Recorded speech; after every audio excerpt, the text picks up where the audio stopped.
शुरू अल्लाह के नाम से जो बड़ा मेहरबान निहायत रहम वाला है। बादशाह ने जब शहजादी की दुख भरी कहानी सुनी तो उससे कहा, अपने आप को तैयार करो, मैं तुम्हारे माँ बाप के घर ले जाऊंगा। शहजादी ने बहुत मिन्नत समाजत की कि मुझे मेरे जालिम बाप के सामने मत ले जाओ, वो मुझे कत्ल कर देगा। लेकिन बादशाह नहीं माना। आखिरकार वो मजबूर होकर अपने माँ बाप के घर यानी ससुराल जाने के लिए तैयार हो गई। बादशाह ने पूरे जाओ जलाल और तमतराक से एक बड़े लश्कर के साथ शहजादी और तीनों बेटों को भेजा, लेकिन खुद कुछ मुल्क के जरूरी कामों की वजह से रुक गया। अपने वजीर, वकील और काजी को शहजादी के साथ कर दिया और कहा कि तुम लोग मलका को लेकर रवाना हो जाओ। मैं पहली, दूसरी या तीसरी मंजिल पर तुम लोगों से जरूर आकर मिलूंगा। वजीर, वकील और काजी शहजादी को लेकर लाओ लश्कर के साथ उसके माँ बाप के मुल्क की तरफ रवाना हो गए। शाम होते होते उन्होंने पहले मंजिल पर पहुंचकर पड़ाव डाला। खादमों ने शहजादी का खैमा खड़ा किया। तब शहजादी ने देखा कि वजीर का खैमा भी उसके खैमे के बिल्कुल करीब खड़ा किया गया है। शहजादी ने वजीर को बुलाकर इससे पूछा, ए वजीर, तुम जानते हो कि मैं एक बादशाह की बेटी और एक बादशाह की बीवी हूँ, तुम अपना खैमा यहाँ से दूर लगवा दो। वजीर ने कहा, मलका साहिबा, बादशाह ने हमें आपकी हिफाजत की खातिर आपके साथ रवाना किया है। अगर आप या आपके बच्चों को कुछ हो गया तो मैं बादशाह को क्या जवाब दूंगा। शहजादी ने कहा, मुझे कुछ नहीं होगा, पर तुम अपना खैमा यहाँ से दूर कहीं और लगवा दो। लेकिन वजीर नहीं माना। खैमे लग गए, खाना वगैरह खाया गया। रात हो गई थी, थके हारे लोग सो गए। वजीर के दिल में खोट था, उसे नींद नहीं आ रहा था। आखिर आधी रात को उठा और शहजादी के खैमे में दाखिल हो गया। शहजादी पहले से ही भांप चुकी थी कि वजीर बदजात की नीयत में खोट है। आहट पाकर शहजादी जाग गई। देखा कि वजीर है तो उसे ललकार कर कहा, बाहर निकलने को कहा, लेकिन वजीर आगे बढ़ने लगा। शहजादी ने कहा, ए बदजात वजीर, तुम जानते हो कि मैं एक बादशाह की बेटी हूँ और एक बादशाह की बीवी भी। ना मैंने बुराई की है और ना किसी का बुरा चाहा है। मुझे मखलूक के सामने बदनाम मत कर और मेरे खैमे से निकल जा। लेकिन बेगैरत वजीर नहीं निकला। जब शहजादी ने देखा कि वजीर किसी सूरत नहीं मान रहा तो उसने अपने बड़े बेटे को वजीर के सामने किया कि तुम्हें इस बच्चे के सर की कसम, इस तरह मत करो, इसे अल्लाह रसूल के वास्ते दिए, कुरान की दुहाई दी। लेकिन बद किरदार वजीर के दिमाग में शैतान पूरी तरह से घर कर चुका था। वो आगे बढ़ा और तलवार निकाल कर एक ही वार से बच्चे का सर धड़ से अलग किया। शहजादी समझ गई कि बदजात वजीर बिल्कुल भी नहीं टलेगा। उसने वजीर से कहा, तुम अब बिल्कुल भी नहीं टलोगे। मैं एक पाक औरत हूँ, इस वक्त भी वजू में हूँ, मुझे इतना मौका दो, मैं अपने वजू को तोड़कर आ जाती हूँ, तब तुम्हारा जो दिल चाहे वो करो। वजीर ने कहा, जाओ और जल्दी आ जाना। शहजादी खैमा से बाहर निकल गई। भागती हुई वहाँ से दूर एक बड़े झाड़ी के पीछे छुप गई। वजीर कुछ देर इंतजार करने के बाद इसे ढूंढने निकल गया। इधर उधर तलाश करने लगा लेकिन नाकाम रहा। सुबह होने वाली थी। आखिर थक हार कर दोबारा शहजादी के खैमे में दाखिल हो गया। बच्चे की लाश उठाकर कहीं दूर दफन किया और अपने खैमे में आकर घुस गया। सुबह बहुत देर के बाद शहजादी अपने खैमे में दाखिल हो गई। अपने मकतूल बेटे को ना पाकर रोने लगी। लश्कर दोबारा रवाना हो गया। चलते चलते शाम तक दूसरी मंजिल तक जा पहुँचे। खादमों ने शहजादी का खैमा खड़ा करना शुरू किया। शहजादी ने देखा कि वजीर ने आज अपना खैमा बहुत दूर खड़ा करवाया है, लेकिन थोड़ी देर बाद देखा कि खदाम एक और खैमा इसके खैमे के करीब खड़ा कर रहे हैं। पूछा, ये किसका खैमा है? खदाम ने जवाब दिया कि वकील का खैमा है। शहजादी ने वकील को बुलवाया और कहा, मैं एक औरत हूँ, तुम अपना खैमा मेरे खैमे के करीब से हटवा दो, ये अच्छी बात नहीं है। वकील ने कहा, ए मलका, बादशाह सलामत ने मुझे आपके साजो सामान की हिफाजत के लिए आपके हमरा कर दिया है और पुरजोर ताकीद की, अगर आपको या आपके सामान को कुछ हो गया तो मैं बादशाह को क्या मुंह दिखाऊंगा। शहजादी ने जवाबन कहा, इतने जम गफीर के दरमियान मुझे और मेरे सामान को कोई चुरा कर नहीं ले जा सकेगा। बेहतर यही है कि तुम तुम अपना खैमा कहीं दूर खड़ा करवा लो, लेकिन बदकार वकील टस से मस न हुआ और अपना खैमा इधर ही खड़ा करवा दिया। शहजादी पहले से ही वजीर के हाथों मार खा चुकी थी, इसलिए उस रात अपने पूरी होशो हवास में थी। वैसे भी उसे नींद नहीं आ रही थी। आज भी उसने आधी रात को किसी के कदमों की आहट अपने खैमे की तरफ आते सुनी तो मुकम्मल बेदार हो गई। जब उसने देखा कि आने वाला वकील है तो उसे ललकारा, खबरदार, मेरे खैमे में दाखिल होने की तुम्हारी हिम्मत कैसे हुई? निकल जाओ खैमे से। लेकिन वकील अपने नापाक इरादों के साथ उसकी तरफ देख रहा था।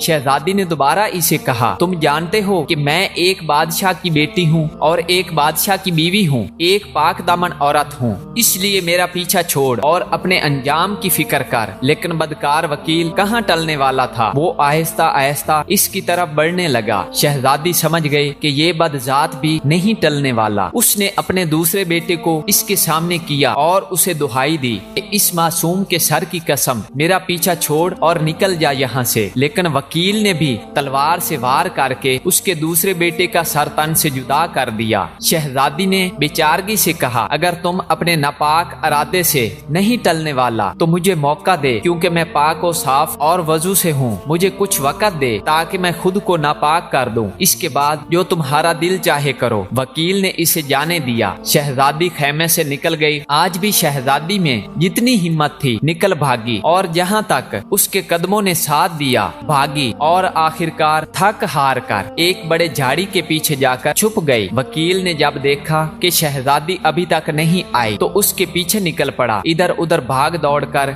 इसे बहुत ढूंढने की कोशिश की, लेकिन नाकाम रहा। अब इसे डर लगने लगा कि बच्चा भी जान से गया और शहजादी भी भाग निकली। अगर किसी ने बादशाह को खबर दी तो वो मुझे खौलते तेल में तल देगा। वकील जल्दी जल्दी वापस आया, मरे हुए बच्चे को उठाकर कहीं दूर दफन किया और अपने खेमे में जाकर सोता बन गया। जब सुबह हुई तो शहजादी आहिस्ता आहिस्ता अपने खेमे में दाखिल हो गई। देखा कि दूसरे बेटे की लाश भी नहीं है। समझ गई कि बद किरदार वकील ने इसे ठिकाने लगा दिया है। बेचारी किस पर एतबार करती, इसलिए चुप रही। लश्कर फिर शहजादी की बादशाह के मुल्क की तरफ रवाना हो गया। आज शहजादी अकेली एक बेटे के साथ गमों का अनबार लिए ऊंट पर सवार थी। जब तीसरे मंजिल पर पड़ाव डाला गया तो आज वजीर और वकील ने अपने खेमे शहजादी के खेमा से बहुत दूर खड़ा करवा दिए थे। वो शर्मिंदा शर्मिंदा शहजादी के सामने आ ही नहीं रहे थे। हैरानो परेशान थे कि जब बादशाह को पता चलेगा तो उसे क्या जवाब देंगे। आज जैसे ही शहजादी का खेमा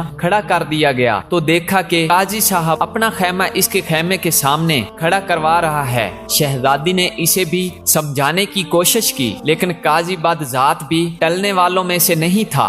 आज की रात भी शहजादी के लिए क़यामत की रात थी। वो समझ चुकी थी कि काजी बदजात भी उन दोनों से किसी तौर पर कम नहीं। आज रात तो शहजादी बिल्कुल भी नहीं सोई, बैठी रही। जब रात आधी से ज्यादा गुजर गई तो देखा कि काजी भी खरामा खरामा खेमे में दाखिल हो रहा है। शहजादी ने इसे भी समझाने की कोशिश की, बहुत मिन्नत समाजत की, खुदा रसूल के वास्ते दिए, यहाँ तक कह दिया कि अगर वकील जाहिल थे, तुम तो आलिम व फाजिल इंसान हो, लोगों को इंसाफ फराहम करते हो, तुम्हें ऐसी हरकत जेब भी नहीं देती। लेकिन काजी भी पूरी तरह शैतान बन चुका था। इस पे उन बातों मिन्नत समाजतों का कोई असर नहीं हुआ। शहजादी ने देखा कि ये भी नहीं टलने वाला तो उस ख्याल से कि शायद इसके दिल में रहम पैदा हो जाए, अपने तीसरे सबसे छोटे बेटे को इसके सामने कर दिया। उसकी दुहाई दी, वास्ते दिए, लेकिन काजी तो उन दोनों से भी 2 हाथ आगे था। काजी बदबख्त को भी रहम ना आया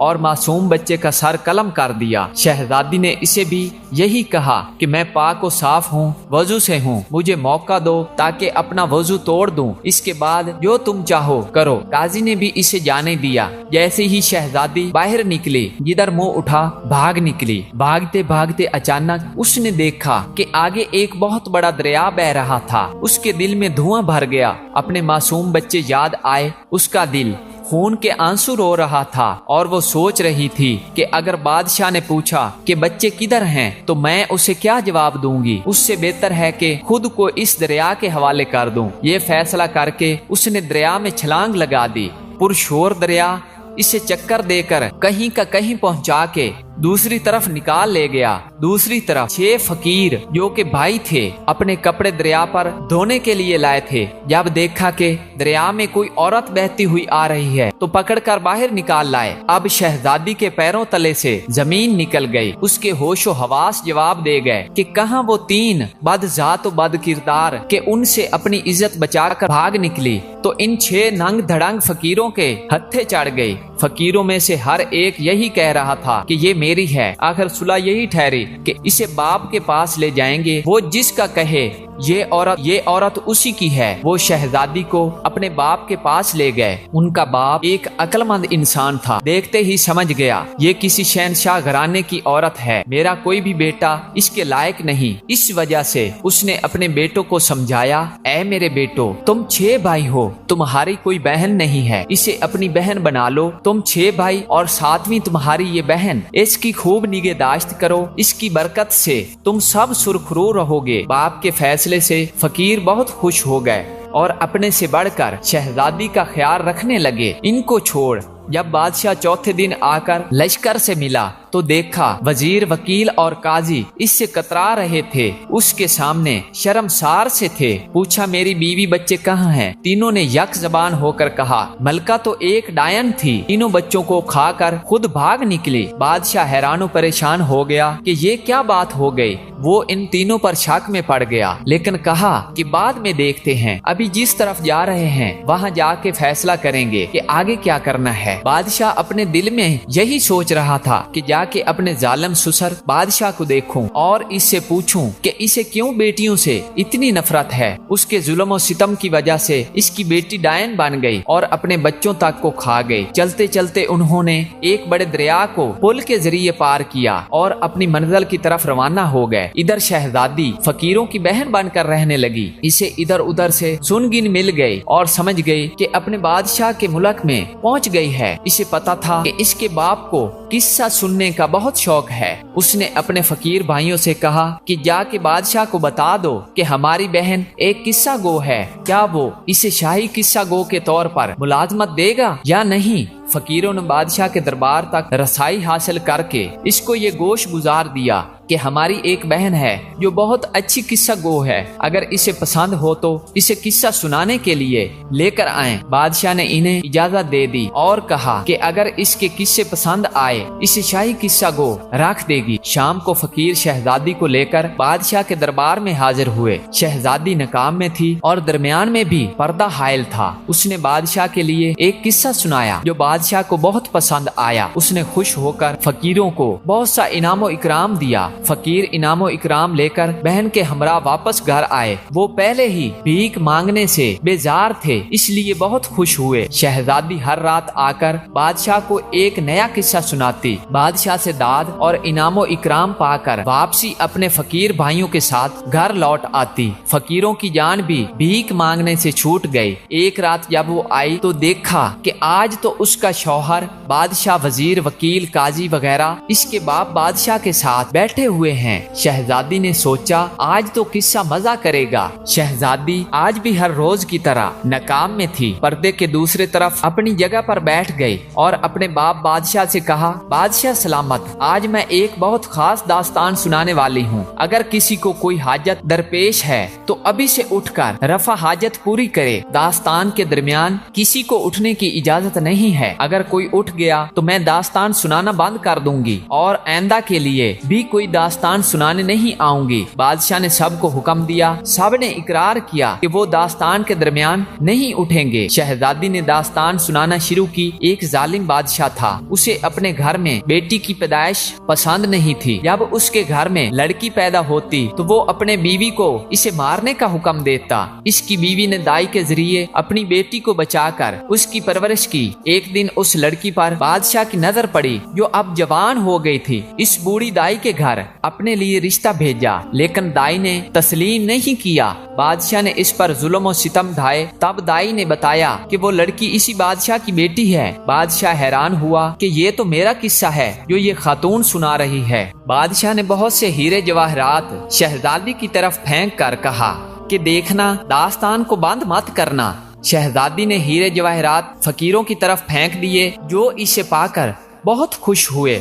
शहजादी ने दास्तान जारी रखते हुए कहा, बादशाह ने बेटी को अपने बेटे के हवाले करके कहा कि इसे जंगल में ले जाकर कत्ल कर दे और इसकी आंखें और खून निकाल कर इसे दिखा दे। लेकिन भाई को अपने हाथों से बहन को कत्ल करना गवारा न हुआ और अपनी बहन को जंगल में छोड़कर वापस आया। जंगल में वो लड़की बहुत अरसा रुलती रही, यहाँ तक कि उसके जिस्म पर उसका लिबास तार तार होकर गिर गया और वो जंगल बियाबान में बेलिबास वक्त गुजारने लगी। बादशाह उमर रफ्ता रफ्ता के बायस अब बूढ़ा हो गया था। इसे पहले ही से अपनी बेटी के साथ किए गए जुल्मों सितम से बहुत पेशमानी और पछतावा हुआ था। जब इसे दास्तान के जरिए अपनी बेटी के मुतल्लक पता चला तो उसकी आंखों में आंसू उमड़ आए। शहजादे को भी एहसास हुआ कि ये तो मेरी बहन का किस्सा है।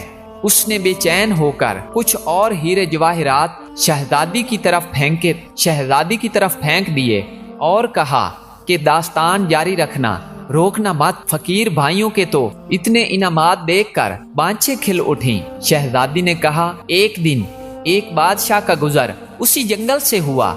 लड़की को देखा और इसे अपने साथ अपने मुल्क ले जाकर इससे ब्याह रचाया। शहजादी का शौहर बादशाह, जो पहले बड़ी दिलचस्पी और इल्हमाक से दास्तान सुन रहा था, चौंक पड़ा कि ये तो मेरा और मेरी बीवी का किस्सा लग रहा है। उसने भी बहुत से हीरे जवाहिरात निकाल कर शहजादी की तरफ फेंक दिए और कहा कि देखना, दास्तान आखिर तक सुनाना, मुझे इस दास्तान को पूरा सुनना है। फकीर भाइयों के तो पैर खुशी से जमीन पर नहीं पड़ रहे थे। शहजादी ने दास्तान जारी रखी। बादशाह ने उस लड़की से शादी की। उससे इसे 3 बेटे हुए। एक दिन बादशाह ने इसे इन बेटों के साथ अपने वजीर, वकील और काजी के हमरा इसके ससुराल रवाना किया। अब वजीर, वकील और काजी के औसान खता हो गए और एक दूसरे की तरफ जरा समैगी से देखने लगे कि ये तो हमारा किस्सा है। बादशाह ने कुछ और हीरे जवाहिरात शहजादी की तरफ फेंक दिए। फकीर भाइयों की बांछें खुशी से खुली जा रही थीं। पहली मंजर पर बादशाह का वजीर नापाक इरादे से उसकी तरफ बढ़ा और इसे बदी के लिए तंग किया। इसके बड़े बेटे का सर तन से जुदा किया, लेकिन लड़की किसी तरह अपनी इज्जत बचा के भाग निकली। वजीर मन मनाया, मुझे बहुत जोर का पेशाब लगा है, मैं थोड़ी देर में आता हूँ।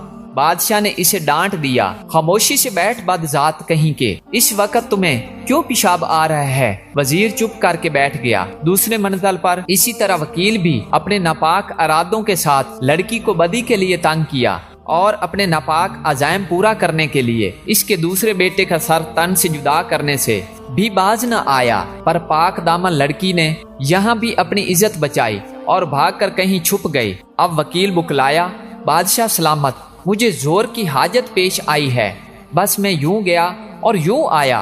बादशाह ने वजीर पर आंखें निकाली, बस कर बदजात और खामोशी से बैठ, जब हकीकत जाहिर हो रही है तो तुम लोगों को हाजत पेश आ रही है। वकील भी खामोशी से बैठ गया। तीसरे मंजिल पर काजी भी अल्लाह रसूल को भूल कर बदी के लिए लड़की को तंग करने लगा और उस जालिम ने इसके तीसरे बेटे का सर कलम किया। लड़की ने फिर अपनी इज्जत बचाई और भागकर एक बड़े दरिया में कूद गई। काजी ने भी कोई बहाना बनाने की कोशिश की, लेकिन बादशाह ने इसे भी डांट कर चुप करा दिया। दरिया ने लड़की को कहीं दूर ले जाकर दूसरी तरफ फेंक दिया, जहां इसे 6 फकीरों ने देखा और इसे दरिया से निकाला। अब फकीर भाइयों की गुग्गी बंद हो गई कि ये ना हो ये हमारी बहन का किस्सा है। वो भी चुप साध कर बैठ गए। फकीर इस लड़की को अपने बाप के पास ले गए। उसके अक्लमंद बाप ने इस लड़की को इन 6 भाइयों की बहन बना दिया। इसके बाप बादशाह के आंखों से जल जल आंसू बह रहे थे। दोनों बादशाहों ने हीरे जवाहिरात के ढेर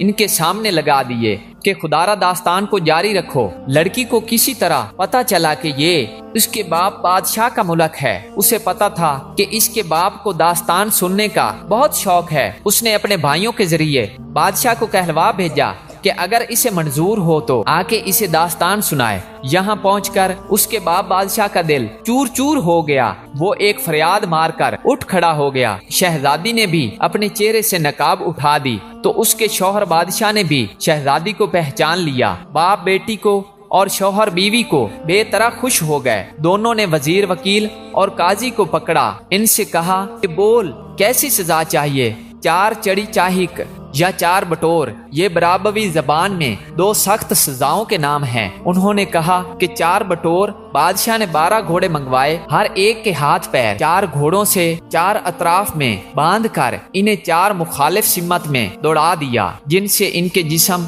टुकड़ों में बट गए। इस तरह उन बदजातों को उनके किए की सजा मिल गई और शहजादी का बाप अपनी बेटी और इसका शौहर अपनी बीवी को पाकर बहुत खुश थे और हंसी खुशी से रहने लगे।